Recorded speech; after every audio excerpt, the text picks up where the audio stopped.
ಈ ಸ್ವರಯೋಗಕ್ಕೂ ಅಸ್ಟ್ರಾಲಜಿಗೂ ತುಂಬ ಸಂಬಂಧ ಇದೆ.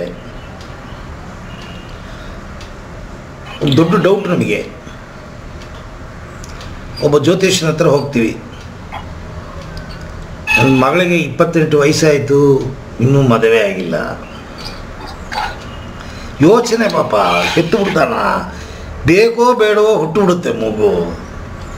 ಹುಟ್ಟಿದ ಮಗುವನ್ನು ತಿಪ್ಪೆಲ್ಲಿ ತಗೊಳಕ್ಕಾಗತ್ಯಾ? ಇಲ್ಲ, ಸಾಕ್ತೀವಿ, ಪ್ರೀತಿ ಕೊಡ್ತೀವಿ,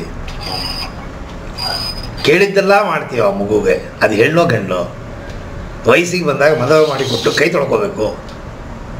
ಎಲ್ಲ ಕೈ ತೊಳೆಯೋ ಕೆಲಸವೇ. ತೊಳಿಯಕ್ಕೆ ಬಿಡಲ್ಲ ಭಗವಂತ.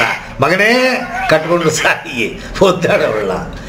ಹೆಂಡತಿ ಒಬ್ಳು ಅಂತ್ಯಾ, ತಗೋ ಮಗ ಮಗಳು ಸಾಯಿ, ನೆರಳು ಮಾಡಬಾರ್ದೈತೆಲ್ಲ ಮಾಡಿದ್ಯಲ್ಲ, ಒದ್ದಾಡು.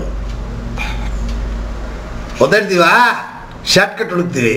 ಯಾವ ಜ್ಯೋತಿಷ್ಯ, ಯಾವನು ಫೇಮಸ್ ಇರ್ತಾನ ಅವನ್ನ ಹುಡುಕ್ತೀವಿ. ಹುಡುಗಿ 400, 500, 1000, 5000 ಏನು ಕಾಣಿಕೆ ಕೇಳಿದ್ರು ಕೊಟ್ಬಿಟ್ಟು ಅವ ಹೇಳ್ತಾನ, ಕಾಳಹಸ್ತಿ ದೇವಸ್ಥಾನಕ್ಕೆ ಹೋಗಿ 108 ನಮಸ್ಕಾರ ಹಾಕಿ 40 ಸತಿ ಉರುಳು ಸೇವೆ ಮಾಡಿ,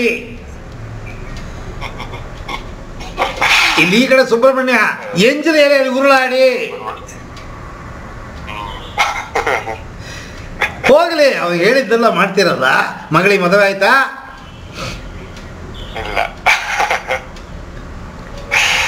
ಕೆಂಪು ಕಲ್ಲು ಉಂಗುರ ಹಾಕೋ, ಪುಷ್ಯರಾಗ, ಯಾವ ರಾಗವೂ ಇಲ್ಲ. ಏನು ನಾಟಕ ಮಾಡಿ ಡ್ಯಾನ್ಸ್ ಮಾಡಿದ್ರು ನಾವು ನೆನೆಸಿದ್ದು ನಡೆಯಲ್ಲ.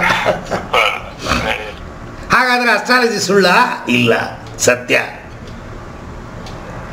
ಅಸ್ಟ್ರಾಲಜಿ ಪ್ರೆಡಿಕ್ಷನ್ ತಪ್ಪು. ಆ ಕಾಲದಲ್ಲಿ ಅಸ್ಟ್ರಾಲಜಿನ ಕಂಡುಹಿಡಿದವರೇ ಯೋಗಿಗಳು. ಆ ಯೋಗಿಗಳು ಸಿದ್ಧಿ ಪಡೆದವರು. ಸಿದ್ಧಿ ಪಡೆದಿದ್ದಕ್ಕೆ ಎಲ್ಲ ವಿಚಾರಗಳನ್ನು ಅರದು ಕಂಡುಹಿಡಿದ್ರು ಅವರು. ಈಗಿರೋರೆಲ್ಲ ದುಡ್ಡು ಮಾಡೋದಕ್ಕೆ ವಿಚಾರಗಳನ್ನು ಓದಿರ್ತಾರೆ ಹೊರತು ಯೋಗಿಗಳಲ್ಲ. ಮೂರನೇ ಕಣ್ಣು ಓಪನ್ ಆಗಿರುತ್ತೆ. ಯೋಗಿ ಅಂದರೆ